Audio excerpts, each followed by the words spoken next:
So these are interesting. They're not expensive, they're not the most premium feeling glasses, and despite how good the models look on the advertising campaigns, I've got to be honest, these are falling in the category of function for me rather than fashion, and I'll be taking them off if I actually need to speak to somebody. Other styles are available though if you didn't like these ones. However, like me, if you have to spend whole days staring at LCD screens, then you might find your eyes get tired at the end of those days. And this is the problem that these are trying to solve. These could be an answer to that. Rather than investing in some huge Eink or RLCD panels, a £70 pair of smart glasses might be well worth it for you. They're also boasting essentially a Bluetooth hands-free kit built into the frames.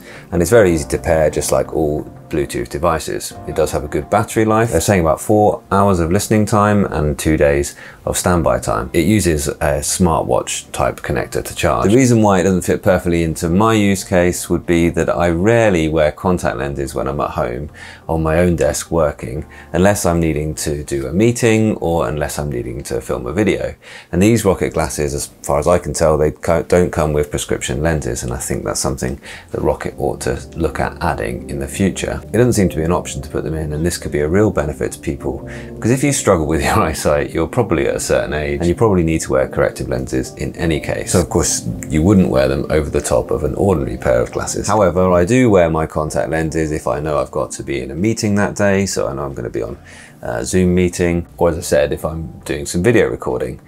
But in those cases, I would of course be taking these off, but I guess that would fill in those extra times when I'm working on the screens on those days as well. And that's how I used them on those days, and they did do the job. I do feel when I'm looking at the LCD screen with them on, I do feel that my eyes are relaxing, perhaps not to the same point as if I'm using a reflective LCD screen or an e-ink screen, but certainly I can feel my eyes stopping squinting as much as when I'm staring at these bright, luminous, flickering objects. Hopefully you get my point though. If I'm alone at my desk, I'm actually wearing my normal glasses, and when I want to look good, then I won't be wearing any frames at all on my eyes. There we are though, that's specific to me, and it doesn't stop them potentially being very useful to you. So I've tested these out with full days where I've worked at home, and I did find them useful. I did find towards the end of the day that I didn't have the same level of eye strain and potential headaches that I would normally have. I didn't get that, I don't know, that it's hard to describe that feeling when your eyes can't really focus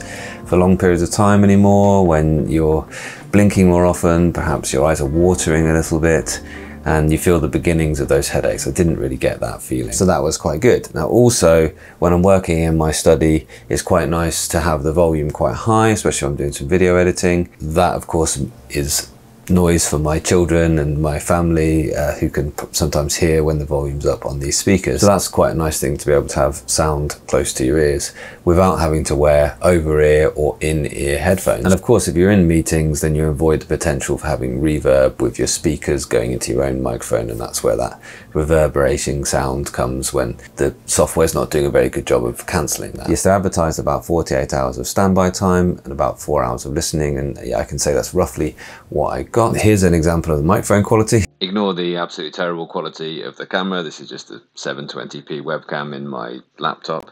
But this is an example of the microphone quality coming through the Bluetooth microphone built into these glasses. And you'd need to decide whether or not you'd be happy with this kind of quality for making telephone calls or for recording video into a computer like this. This is just the default settings, and I'm using OBS in a laptop to record this. Yeah, that wasn't too bad actually, was it?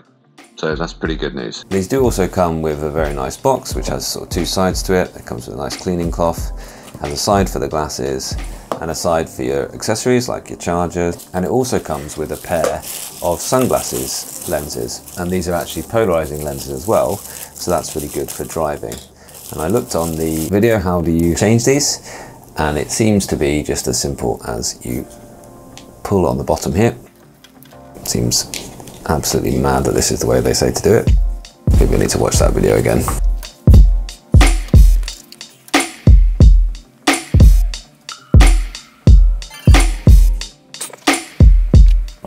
Yeah, just sort of seems to be simultaneously pull on the top and the bottom and then pop. Certainly feels like if I do this many times, it might indeed break. I think there's probably a better solution they could have come up with than this.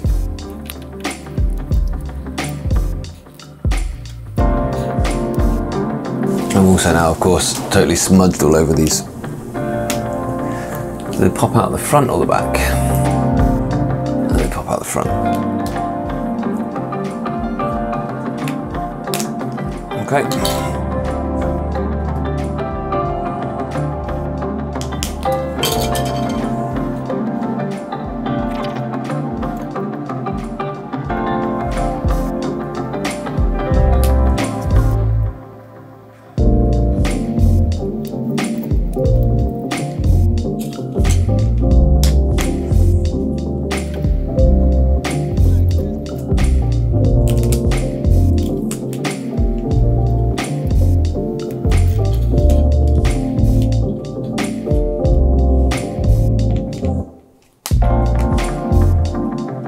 Got there at the end.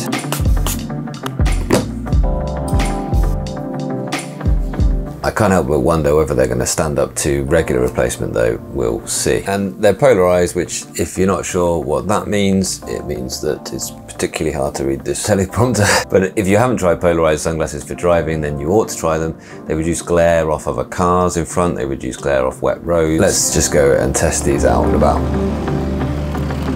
So I've essentially got here a Bluetooth hands-free set just built into my glasses. And I'm enjoying the podcast that I was listening to before I left home. And I'm just continuing that whilst also enjoying the sounds of the forest as well. It's got indoor mode and it does have an outdoor mode as well, which seems to sort of boost the loudness a little bit, but just makes it a little bit more audible. I don't know whether it does something with the microphone and wind cancelling as well. I hope so. From what I can tell, the outdoor mode seems to raise the frequency of the sounds a little bit, and that probably just helps it cut through any wind noise.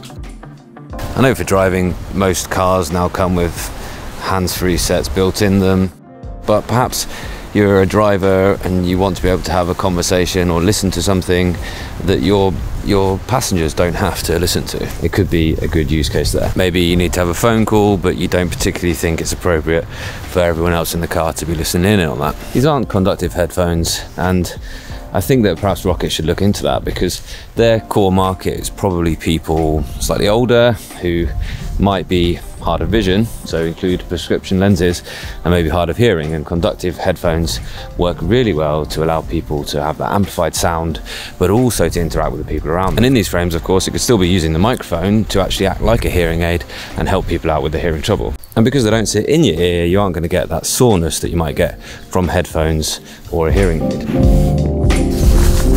Quite muddy here still. I can say the sound quality for them is just fine. It's better than just fine, actually. It's quite good. I'm pleasantly surprised. I was honestly expecting to have to report to you that they didn't sound that good. And although you could probably hear that a little bit, but I can still hear Sean talking really nicely, and also the sounds of the woods. It's quite pleasant. So yeah, that was actually really quite good. And I can see this for someone who has to drive a lot. Maybe you want to keep listening to some media without interrupting your passengers. This could work quite well. Certainly a comfortable way to enjoy a walk, more than in-ear headphones or anything like that. It is nice that you can still hear sounds from around you in the room. You could still have a conversation, you could still be alerted to something if you were, I don't know, let's say riding your bike or driving your car, and still enjoy your own audio, although the sound is therefore not very highly isolated, in that if you were just a few feet away from somebody wearing these, you would still be able to hear them. One thing that impacts the style of them is the size of the arms on them. They just aren't slender because they've got those speakers built in and the microphone built in. Although the styling isn't bad, it really does suffer from that. They're never going to replace my Ray-Ban frames for when I really want to look good. It comes with all the accessories that you need, a very nice case. So I'd be prepared to say that these are a good shout if you know that you need them. If you have to drive long distances and you don't need prescription glasses, if you have to work on screens and again you don't have to wear corrective lenses or spectacles during those times, then yeah, this might be a really nice product. If you're looking at these and you're thinking these would fit well into your work life, then I'd say buy with confidence. They are what they say they are. But for me, they're not going to be life-changing simply because of the prescription eyewear thing. I can't wear these instead of my ordinary glasses. So yeah, nice product.